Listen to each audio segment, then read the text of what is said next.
Introduce myself. I'm Dr. Kaushal. I'm the dentist at the Community Healthcare Center. Actually, I serve two jobs. I serve as a dental director there as well. So we'll be talking about a little bit about the dental field, what it entails, how to become a dentist, RDA, or a dental hygienist, and what kind of work we do all day. So let's move on. What does it take to be a dentist? First thing first is you need to graduate to high school with a very good GPA, then attend college at least for 8 years. That includes your bachelor's and a graduate degree. Then you do need to pass your national and state board exams. And after that, the fun part begins when every year you get to travel to earn your CE, continuing education points for your licensure. And to be honest with you, that's the best part of being in the medical field. Let's move on. Okay, so where did I in person get my education? I actually graduated with Bachelor's of Dental Surgery as my bachelor's degree actually from India. And then I did my Doctor of Dental Surgery. That was a graduate school back in Virginia from Virginia Commonwealth University. How was my college life? Not necessarily stressful like the picture says. To be honest, it was a lot of fun, a lot of hard work. There was times where I had to be up all night studying for my exams and stuff. But I'll tell you something, the college life was one of the most fun parts. And if given a chance, I would do it all over again. And definitely the clinical part, I loved being in the clinics, I loved being in the hospital, and I loved doing patient care. So if that's something you like to do, you like to serve the people, and definitely consider dentistry. Where can I work as a dentist? I could have joined armed forces. That's one of the options. Actually, if some of you want to join armed forces and they already know that they want to do that, you can actually work as a dentist in armed forces. And if I'm not wrong, then they actually pay for your college and they support with a lot of scholarships if that's something you're interested in. You can also work in public healthcare center, like the one we work at. A public healthcare dentist like me is actually a dental professional who works in the public sector and improves access to dental care. So most of the patients which I usually see are underserved people who do not have health insurance or they have lack of means. So we do provide some free or reduced cost dental clinics or dental education, and we do provide some good facility without charging them a lot of money. So if that's something you're looking forward to, you can always work in a public health center or a community healthcare center like we do. That's actually a picture of our healthcare center right there. Moving on. You can also work in a corporate dental setting if that's something you like. You will probably find DSOs or these corporate settings in every small city, every big town.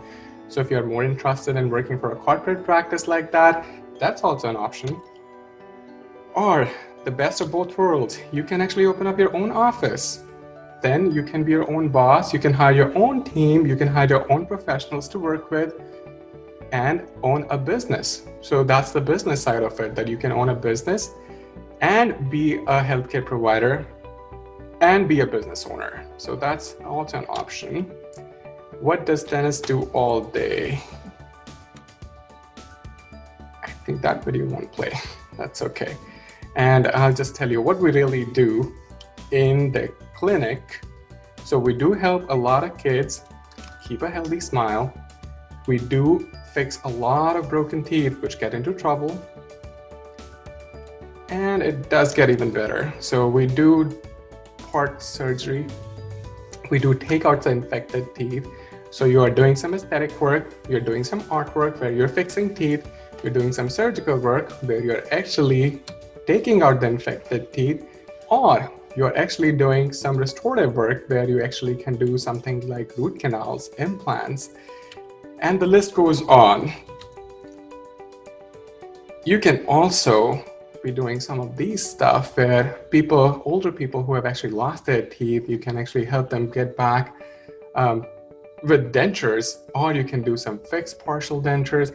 I'm not going to use a lot of medical terms here, but basically you can fix the broken teeth, you can take the infected teeth out, you can replace the missing teeth, you can restore people's confidence in their smile, in their well-being, and a lot more. Moving on, who helps me survive my day? So there's a lot of people on my team. It's not only me who work by himself. So I let my assistant go first. So Tremaine will be next.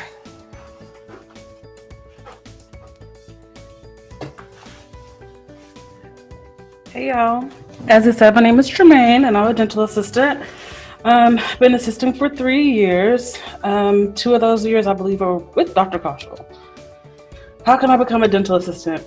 I went to Vernon College here in town and it was about an 8-month program. We went to different sites, got hands-on experience, and also just practice on each other, trying to get more personable. School can be for 2 weeks or 1 year, depending on your program. Then every year, I have to make sure I keep up with what I need to be doing. So I get about 6 hours of credits to keep my license updated. What do I do at work all day? I set up instruments for the dentist. Say we have a procedure coming in, I'll make sure I go through all my list, make sure I have exactly what I need, so that if he asks for something, I don't have to run away. I can just go behind me and it's right there. I'll work in the sterilization area to ensure all instruments are sterile. Each morning we come in, we get our area ready, make sure that our instruments are going in the machine that you see in the picture there, make sure that everything is sterile, make sure that we're just doing what we need to be doing to make sure patients and we stay safe. I also take a lot of x-rays. There's different types of x-rays we can take that you see in these pictures here. We try to do it in one shot. We definitely don't want to make sure that we expose the patient. We don't want to do that to them. So we just try to be careful. Like I said, we keep up with our Cs, so that helps with that. And just take a lot of x-rays. Assistants do all patient triage and charting. So I take vitals, like your blood pressure, your temperatures, make sure everything is good there. Also do like treatment plans for each and every patient that comes through the door. Make sure that we're on track. Every patient has a treatment plan, so there's no second guessing. As soon as they come in the door, boom, you need all your teeth extracted or fillings done. If you get special certification, you can also do polishing and sealants and also do simple cleanings and stuff like that. But yeah, the more you stay in the career, I think after 2 years, you can get certified to do polishing and sealants and stuff like that. Where can you work? Anywhere the dentist works. So yeah, anywhere there's a dentist, there's a good chance that you can have a job working for him or her, them. Is dental assisting for you? That's a good question. It's not for everybody, but I mean, if you really like being a servant to your community, if you really like being hands-on, seeing different things each day, I see different things every day. So it's really exciting. Who else is on the dental team? Dental hygienist. Thank you, Tremaine. Yes, ma'am.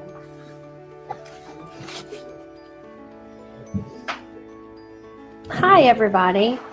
I'm Ashley Eubanks. I've been with the clinic for 12 years, 16 total doing hygiene. What does it take to become a hygienist? Okay, you can have a minimum associate's degree, bachelor's and master's. Master's if you want to go on to do teaching. I was able to get a bachelor's degree here at Midwestern. You have to pass a state and national board exam, which was very, very stressful. You have to take 12 CEs per year for licensure. Some you can get in class, some you can do just on your computer. So, it makes it where it's a lot easier. You can travel places like Dr. Kaushal was talking about. So there's a lot of options there. Where can you go to school? These are some different hygiene schools, but like I said, I went to Midwestern, so MSU had a fantastic chairman there, Dr. Du Bois, who was fantastic. And they just built a new school, so it's very state-of-the-art, and they have a very nice facility there. What is school like? This picture shows kind of what it's like. You have your own little cubicles that you work out of. Once you get done with the patient, your professor comes over and sits down and kind of checks everything. You have weekly tests that can be very stressful. They come in. You have to have certain classifications. Some patients that have not too much buildup, then you have patients that have a lot of buildup. So those patients can be very, very hard, but you learn a lot. You learn a lot from those patients. This is just a classroom picture. The classroom, starting hygiene, that was like your first semester. It was all classroom, and you felt like you had had enough by the time that semester was over. What does a hygienist do? So we can take x-rays, educate the public, place fluoride on the teeth at the end of the appointment. We can place sealants, triage the patient, evaluate the health of the gums and bone, educate patients on oral health and nutrition, polish the teeth, scale off deposits. So that's going to be a lot of times like on the back sides of your lower teeth. If you can feel something that doesn't feel like it's been there forever, something new, then that's going to be these deposits that we're talking about. And then gingival health maintenance. Okay, this is a picture of the deposits. So this is more stain that you see, like the brown here, which is my least favorite thing to clean off of patients' teeth. It's not fun, it takes forever. Our job is not for those with the weak stomach. So get ready for some of these pictures. You will see many different mouths with a lot of buildup. Okay, like y'all are probably grossing out right now, but I actually like to see this stuff. So I'm kind of weird like that, I guess, but that's part of being a hygienist. You will see a lot of blood in all dental procedures. You must protect yourself. And that is very important now that we're dealing with COVID. So we have to wear the N95 mask, which are a thicker mask than we are usually use. We usually use like the surgical mask. And then we do a face shield like the first picture shows. Then we have all of our PPE, like this little boy over here. He's fully got the PPE on. If you want to work in dentistry, you need to like people, that's for sure, because you're going to be dealing with all different sorts of people. People that are very appreciative for what you do, and then you're going to deal with people that do not want to be there, and they will find anything and everything wrong. So you just gonna have to keep a happy face, be polite, and just do your job. Your day will center around patient comfort and satisfaction. Like I said, you do have to really care about your patients, and the more you get to be around them, the more they become like family.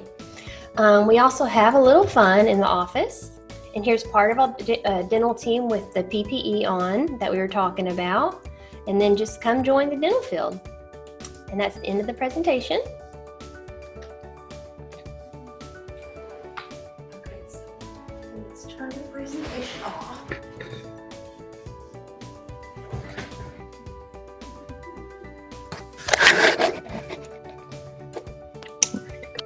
There we go.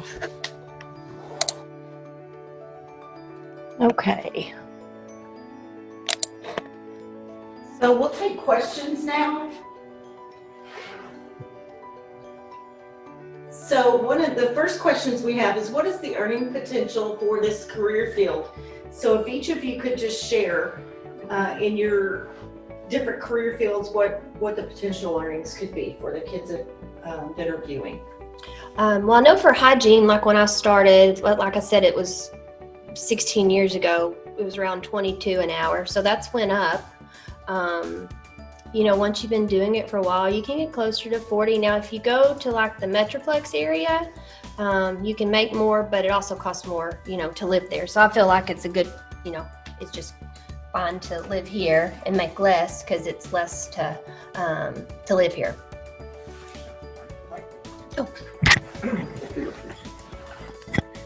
For assisting, you start out in this area around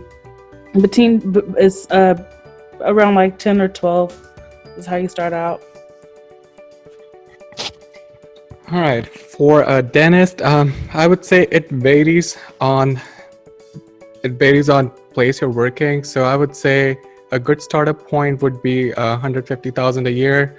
It can go up to 200,000 or 300,000, and you can even make more if you own your own practice. I know dentists who make almost $500,000 a year, depending on what kind of practice they have, depending on what kind of clinic you work in.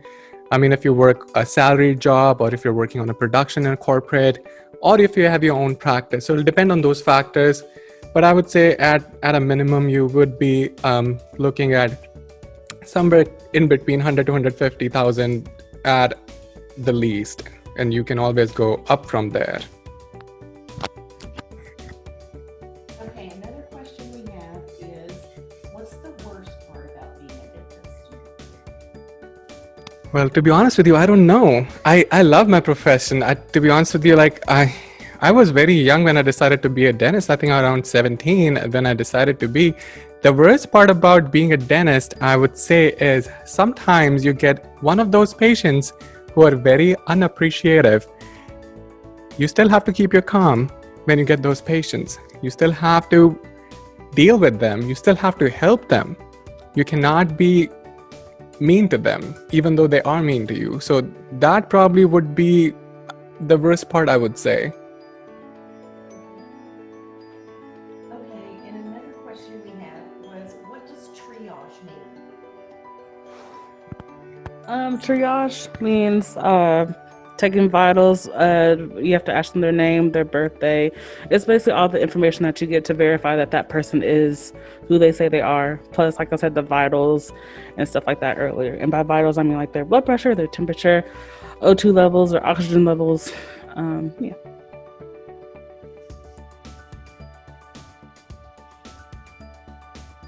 Okay, another question. Would you tell us about an experience where a personal connection with coworkers or teamwork has helped you be successful in your work? So, you guys work together every day, all day long. How does that work for you guys? Oh. Well, everyone, when you work like in the type of office we work in, you have to communicate. So you communicate and you help each other out. And they know like if something's going on personally, so we're able to help each other personal too, meaning that they become a family, like a second family to you. And it's just a good place. It's like our place is fantastic. I know not all offices, you have some issues with certain people, but we've got a great group, and it's just a wonderful experience to work where we work. So when you find that type of place, you want to stay there. So hopefully y'all will be able to find a good spot too whenever y'all get into the work field. Okay, thank you very much for being with us today. And that's the end of the session. Thank y'all. Thank you.